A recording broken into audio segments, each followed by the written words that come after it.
I felt my first 9 businesses didn't really amount to anything. 9. Wait. How does Alex Hormozi go from 9 failed businesses to being worth over 100 million when most people would have quit before even starting their first one? Well, after watching his amazing content for a year now, here are my 7 favorite life advice from Alex Hormozi that changed how I view the world forever.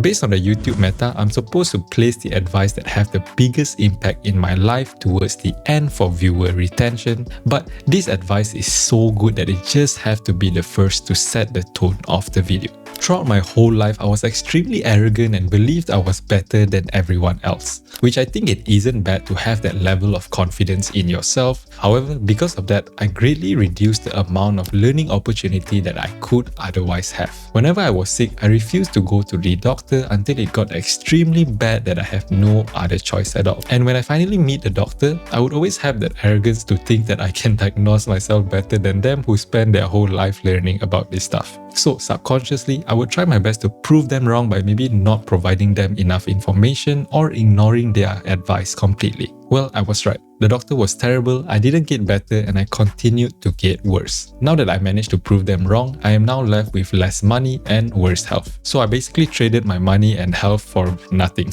Hopefully you see the issue here. Of course, it's normal to want to feel right because who loves being wrong? But think about it. In this case, if you are right, did you gain anything useful other than inflating your ego? This applies to pretty much everything when you're taking a class, speaking with a stranger, or even watching this video right here. Try to let your ego down and learn as much as you can regardless of whether they actually are good or not. Because trust me, you can still learn a lot from terrible people or advice just as much as you can with the amazing ones. So if you clicked on this video and you saw me, a random guy just trying to share his findings to help other people, and you immediately tried to find all the reasons why this video is terrible, then you got to really ask yourself, what will you gain from proving them wrong? Passion isn't something you are born with, but something that you decide. This is said in one of his recent videos and it absolutely changed my perspective. I always wondered how does someone just stick to something and never quit. When I asked them, they just said it's their passion or it's their calling. So I would literally try out everything to see what is my so-called passion. But in the first place, how do you know it's your passion? Does it mean that if you don't enjoy it even for a second, then it's no longer considered your passion? Or you have to want to do it every single day? Or it's something you're just good at right from the start? That's honestly my few metrics to go with, so I tested everything with that in mind. Unsurprisingly, those are terrible ways to identify my passion, and I never really stick with anything I try. So what is actually a good way to know your passion? Well, Alex Hormozi said we become passionate after we get good at them, not before. I always believe that people got good at something because they are passionate at that one thing. But I was completely wrong. Instead, it is actually the complete opposite. People get passionate because they are good at something.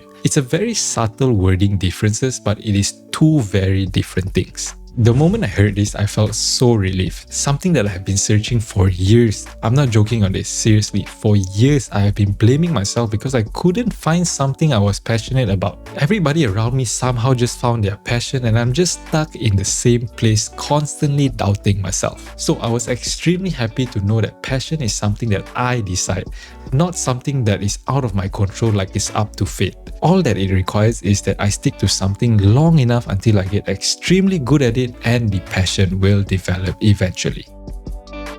I'm sure you have heard of this statement where you are the average of the 5 people you spend the most time with. However, weirdly enough, I'm not anywhere close to my family's viewpoint or perspective, even though they are obviously someone I hang out with the most. It's almost as if I'm adopted, which I hope I'm not, but who knows. Instead, my perspective in life aligns more with my friends who I maybe hang out with once every 3 months. So this never made sense to me until Alex Hormozi said this. Your reference, you have the 5 people you compare yourself to, not necessarily spend the most time with, but compare yourself to, are the ones that determine your future. It's not just about the 5 people you spend the most time with, but it's the 5 people that you compare yourself to. Ever since I heard that, I noticed it's absolutely true. Whenever I compare with someone that isn't working as hard as I am, I tend to get complacent and basically just stop pushing myself. However, the moment I started comparing myself with people I consider better than me, it gave me the sense of urgency to improve myself further.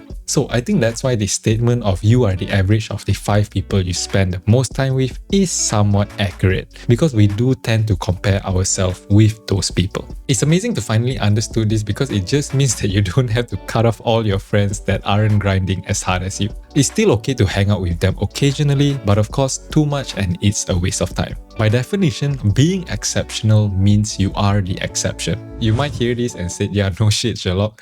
Honestly, when I heard it the first time, I had the same thought too. But really try to understand this point properly. If you want to be exceptional, you're going to be different from everyone else, which means that you are going to be laughed at often, scorned upon, probably not have many friends. And if that's something that you can't accept and you continue to try and fit in doing normal things, then you have to expect normal results. I used to be an extremely curious person, wanting to learn literally everything that I don't understand. But my friends, family, teachers, almost everyone were always annoyed at me because I kept asking questions about the smallest irrelevant details. So I did eventually just stop myself from asking questions, but I noticed that this curiosity trait is what led me to improve myself extremely fast, and cutting this trait off made me stagnant in all aspects of life. So now I am trying to pick it back up, but I do have some kind of PTSD from asking too many questions, but I try to fight it and ask anyway. I just have to remind myself that the worst that could happen is the people is gonna get annoyed, but hey, at least I get my information, right? Another example is previously, I would fit my work schedule to be a normal 9 to 5 employee. So I would work from Monday to Friday and then have 2 days off. Because if they can do it, why can't I? And this is where the if I did normal things, then I would get normal results come in. So the whole point is, whenever you have a trait or idea that is outside of the norm, people might dislike you for it, but do know that it could be one of your best traits ever.